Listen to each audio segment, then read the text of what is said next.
Je suis Jean-Luc Barraf, donc je suis le directeur de la recherche et innovation pour le groupe Segula. En deux mots, Segula, c'est une société d'ingénierie qui fait à peu près 10 000 personnes, plus de 10 000 personnes dans le monde. Et on accompagne nos clients dans le développement de leurs projets. Ce qui nous différencie peut-être de la concurrence, c'est notre force de proposition en termes d'innovation. Et vous allez voir, ce projet Remora est justement une innovation assez importante dans le monde du stockage d'énergie. Alors vous n'êtes pas sans savoir évidemment que le monde de l'éolienne et du solaire nécessitera évidemment du stockage d'énergie. Et donc nous avons inventé ce système de stockage d'énergie qui est un stockage d'énergie en mer, breveté par Segula dans le monde. Alors je voulais d'abord, avant tout, avant de vous présenter techniquement le sujet, remercier l'ADEME qui nous a aidé à financer un prototype, on le verra dans une photo tout à l'heure, et nos partenaires, le CETIM, l'IRENA et IMT Atlantique, qui sans eux, on ne pourrait pas faire ce projet. C'est important cette collaboration avec des centres de recherche. Ça va être suivant, s'il vous plaît. Alors la technologie est très simple en fait. Lorsqu'il y a un surplus d'énergie, on fait tourner une turbine qui compresse de l'air, on compresse de l'air avec de l'eau.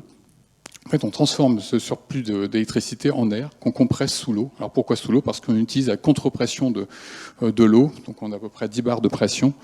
Et lorsqu'on a besoin d'électricité, on fait le chemin inverse, c'est qu'on va décomprimer l'air et on va faire tourner une turbine pour produire de l'électricité.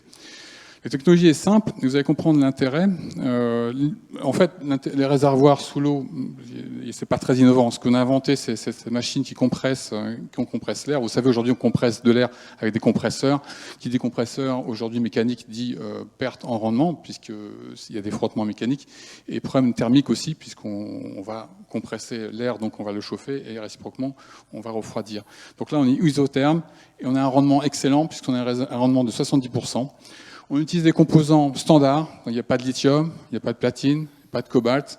Une certaine souveraineté par rapport aux autres pays, c'est important. Technologie qui fonctionne avec des pompes, avec de la mécanique, des réservoirs sous l'eau, donc tout ça avec des produits français. Et je crois que c'est important de le dire. Alors aujourd'hui, c'est le fruit de 5 thèses, une quarantaine de projets RI derrière. On a un premier prototype qu'on voit en bas à gauche qui fonctionne, c'est Team Tenante, et qui conforte les résultats des 70% de rendement. Et donc on a intérêt aujourd'hui, grâce à ce prototype, échelle réduite, intérêt de 3-4. Et l'idée maintenant, c'est de passer à l'échelle en mer. Donc on a gagné l'AMI Sigrid. Et le next step, c'est monter donc une autre machine à échelle beaucoup plus importante, semi-industrielle, en mer, pour évidemment conforter nos résultats. Merci. Merci beaucoup. Deuxième au palmarès du temps. Alors une question devant, je vous passe un micro. Micro 2. Ouais, c'est bon. Ouais, merci. Une question concernant l'aspect technico-économique. Au vu des augmentations du prix du métal et du volume que peut prendre l'air même s'il est comprimé, ou en tout cas l'épaisseur du réservoir qu'il faut prévoir pour maintenir ces pressions dans ce réservoir, est-ce que vous avez calculé une bonne rentabilité par rapport au prix de batteries, par exemple, qui ont un prix qui diminue de plus en plus au kilowattheure?